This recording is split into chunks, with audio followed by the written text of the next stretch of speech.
le ministre de l'Habitat, Tarek Belaribi, a été pris à partie par des citoyens lors de sa visite à Béjaïa, ce jeudi 18 mars. Entouré d'un service d'ordre impressionnant, Tarek Belaribi s'est déplacé dans un quartier très touché par le séisme.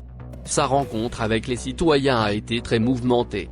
Ces derniers lui reprochent de fermer les yeux sur la situation du quartier et sur les agissements des responsables locaux, notamment le Wali. Dans une vidéo qui circule sur les réseaux sociaux, un jeune homme a été particulièrement virulent avec le ministre. Le citoyen avoue aux responsables qu'il ne sait même qui il est. Ce à quoi Tarek Belaribi répond qu'il est le ministre de l'Habitat. Le jeune homme se lance, alors, dans des critiques acerbes contre les responsables locaux. Ils sont des menteurs. Aujourd'hui, ils vont me kidnapper, assène-t-il avant de lancer au ministre, sur un ton d'amertume, faites votre travail. Le Wali est responsable de la situation.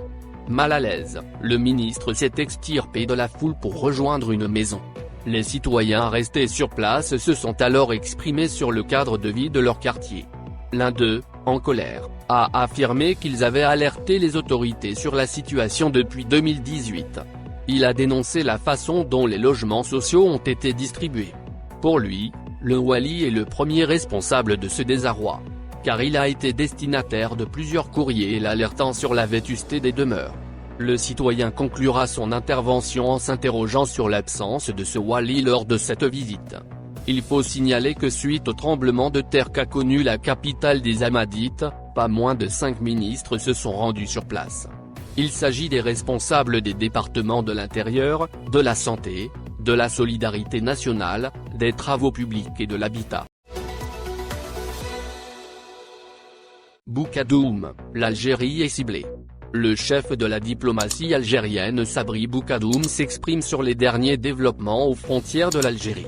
L'Algérie est ciblée, mais elle se protège bien contre les différentes méthodes de déstabilisation employées à nos frontières grâce à l'unité de son peuple, la force de l'armée, a déclaré le ministre des Affaires étrangères dans un entretien accordé à Radio Algérie Internationale. C'est aussi grâce à la conviction de la diplomatie algérienne et ses actions réfléchies, claires et transparentes.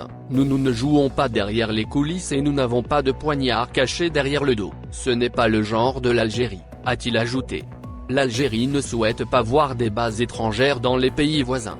Évoquant le sujet de l'implantation de bases militaires au Sahel, Sabri Boukadoum a fait savoir que l'Algérie ne souhaite pas voir des bases étrangères dans les pays voisins.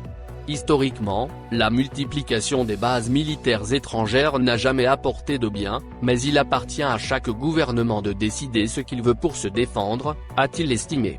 Par ailleurs, Boukadoum a appelé les Algériens à faire preuve de vigilance pour prévenir toute nuisance, afin de faire face à ce qu'il qualifie de la guerre de 6e génération. Djemal Ould Dabh en liberté provisoire ? Ses avocats répondent. Les avocats de Djemal Ould Dabh demandent sa mise en liberté provisoire. Le collectif d'avocats qui défend Djemal Ould Dabh, ancien ministre et secrétaire général du FLN, a saisi la chambre correctionnelle de la Cour d'Alger en vue d'obtenir une mise en liberté provisoire de leur client. Dans un communiqué publié, hier jeudi, le collectif a expliqué sa démarche par la santé chancelante du prévenu, due à son âge avancé. Il considère qu'il n'est pas de tradition de l'institution judiciaire de maintenir en détention un homme âgé de 88 ans, atteint de plusieurs pathologies. La défense, qui dit respecter sans la moindre restriction les décisions de justice, a estimé que Djemal Ould Dabh était devenu en Algérie et par-delà le monde, le plus vieux des détenus. Sa peine doit, donc, être aménagée en raison de son âge. Il est rendu possible aux juges qui doivent statuer le 21 mars prochain sur la demande de liberté provisoire introduite, de placer le prévenu sous contrôle judiciaire ou sous contrôle électronique par bracelet comme cela est autorisé, a souligné le communiqué.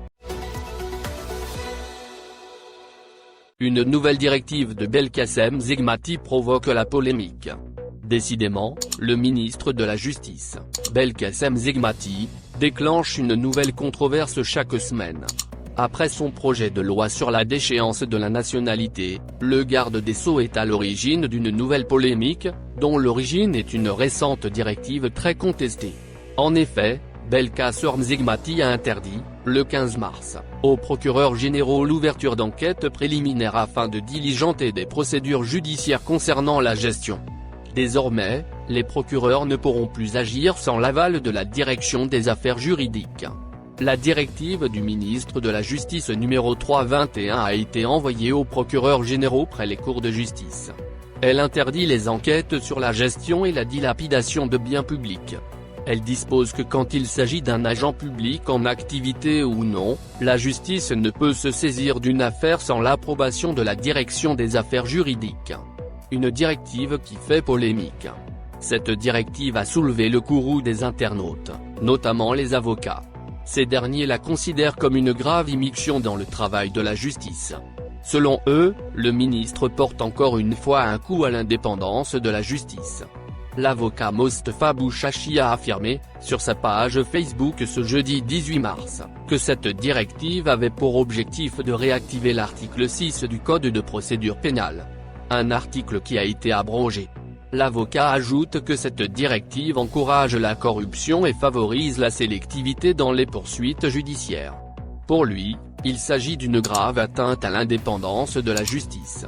Ce qui ne se produit que dans un système pourri sur les plans politiques et économiques, écrit-il.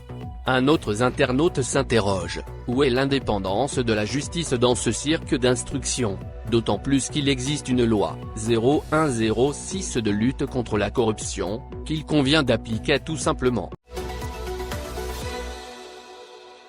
Affaire OAIC, 6 millions d'euros découverts dans 3 comptes bancaires en France. L'inspecteur général de l'OAIC, qui fait l'objet de plusieurs accusations, a été mis en détention provisoire par le juge d'instruction de la cour de Sidi Mamed, ce jeudi 18 mars, à Alger.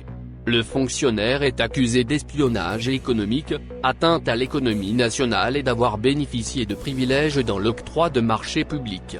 Ce dernier était, par ailleurs, l'un des fonctionnaires directs chargés de l'importation du blé.